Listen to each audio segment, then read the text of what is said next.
Hello नमस्कार, कैसा है मेरा यूट्यूब परिवार। आज के वीडियो में हम लोग बात करेंगे, अगर कोई व्यक्ति किसी भी बैंक से, एनबीएफसी कंपनी से लोन लेता है।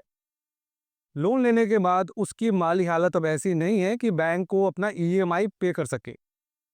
उसके बाद बैंक, एनबीएफसी कंपनी उस व्यक्ति को खोजते हैं, रिकवरी करने की कोशिश करते हैं। जब वो व्यक्ति पैसे देने में असमर्थ होता है, किसी भी कारणवश वो पैसे नहीं दे पा रहा है, भाग गया है, ऐसी स्थिति में उनके रिश्तेदारों को, उनके परिवार के लोगों को, और खास करके वो लोग जिन्होंने लोन लेते वक्त गारंटी दी थी, साधारण शब्द में समझिए, गारंटर। अगर आपने भी किसी भी व्यक्ति को लोन देते वक्त गारंटर बनने का सोचा या गारंटर आप बन चुके हो, इस वीडियो को बहुत ही ध्यान से देखिएगा। या आपके घर में कोई व्यक्ति ऐसा है जिसने लोन लिया और लोन लेने के बाद भाग गया, वो नहीं रीपेमेंट कर पाता, तो आपके साथ क्या क्या परेशानी हो सकती है, इसके बारे में आज की वीडियो में हम लोग बात करेंगे। तो चलिए वीडियो को शुरू करते हैं। वीडियो को बहुत ही ध्यान से देखिएगा ताकि आप बैंक, एनबीएफसी कंपनी के दलदल से, जो कर्ज का दलदल है, उससे आप बच सको। वीडियो को शुरू करते हैं।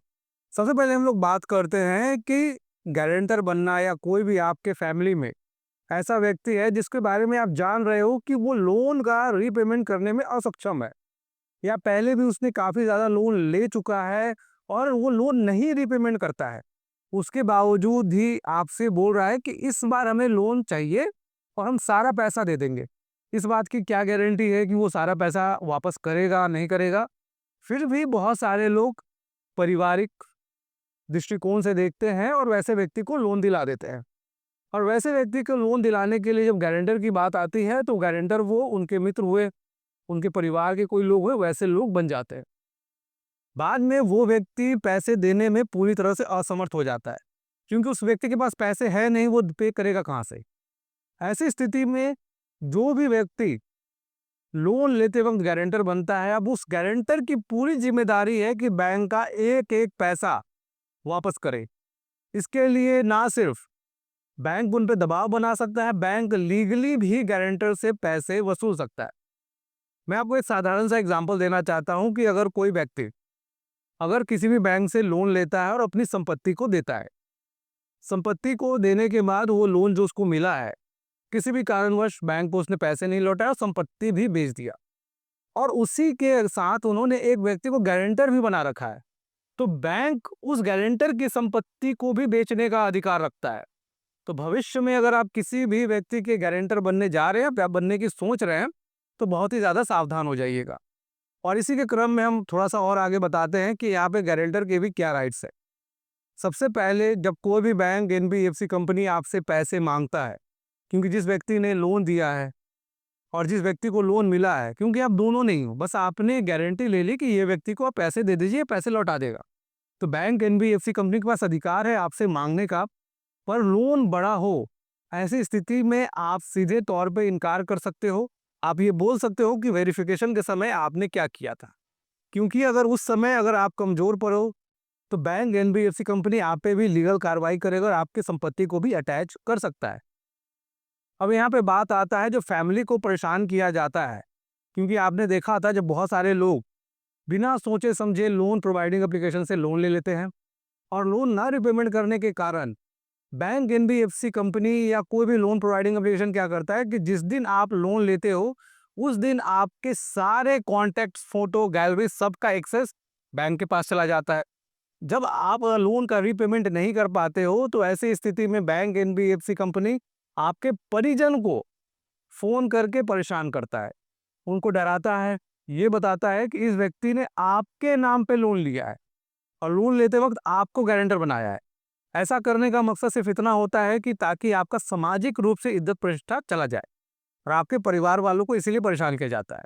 अगर किसी भी परिवार वालों के साथ ऐसी समस्या आती है और आपके पास कोई भी इस तरह से फ़ोन आता है, तो आप तुरंत प्रभाव से साइबर क्राइम को बिल्कुल सलाह दें। यहाँ पर जो साइबर क्राइम को अगर आप इसको बताते हो कि इस तरह की चीज़ें हो रही है, उनके पर्सनल डेटा को चोरी किया जाता है, तो ऐसे में उस बैंक पे, एनबीएफसी कंपनी पे, उस रिकवरी एजेंट पे पूरी कार्रवाई करने का मौका मिलता है और उस तरह से ये कार्रवाई रुकती है।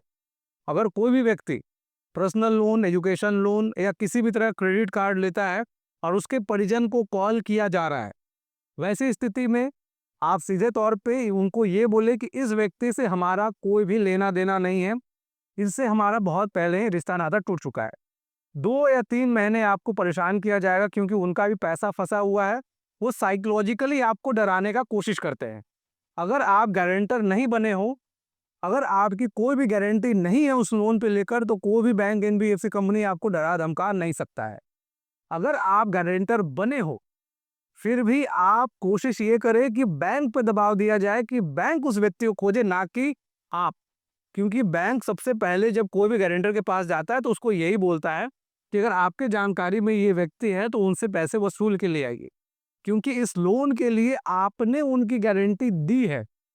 और एक बात का हमेशा ध्यान रखें, जब भी भविष्य में आगे कोई भी व्यक्ति अगर आपको लोन के लिए गारंटर बनने के बारे में बोले, तो एक बात ध्यान रखिएगा, जितनी परेशानी उसको नहीं होगी उतनी परेशानी आप होगी। क्योंकि गारंटर ज़्यादातर वही व्यक्ति बनते हैं जिनका उस जगह पे घर हो, जहाँ के लोग उसको जानते हो, मान सम्मान उनका होता है, प्रतिष्ठा होता है। और जो व्यक्ति लोन मांगता है, क्योंकि उसको जब वहाँ पे नहीं मिल रहा है लोन, इसका मतलब उस जगह पे उसकी खास पहचान नहीं है, उसका अपना घर नहीं होगा, कल वो रेंट पे रहता है, कल रेंट से चला गया, आप कहाँ खोजने जाओगे? और ऐसी स्थिति में बैंक, एनबीएफसी कंपनी ये पूरी कार्रवाई उसके बिहाफ पर आप पे करेगा। तो सतर्क रहिए, किसी भी ऐसे व्यक्ति को लोन दिलाने का प्रयास ना करें जो आपको भविष्य में आपके लिए ही परेशानी बन जाए। अगर आपके साथ भी ऐसा कुछ हुआ है और बैंक, एनबीएफसी कंपनी आपको परेशान कर रहा है, तो स्क्रीन पे एक नंबर है, आप वहां पे संपर्क कर सकते हैं। हम आपको बताएंगे कि आगे की कार्रवाई क्या होगी, जिससे बैंक, एनबीएफसी कंपनी भविष्य में भी आपको परेशान ना कर सके। जय हिंद, वंदे मातरम।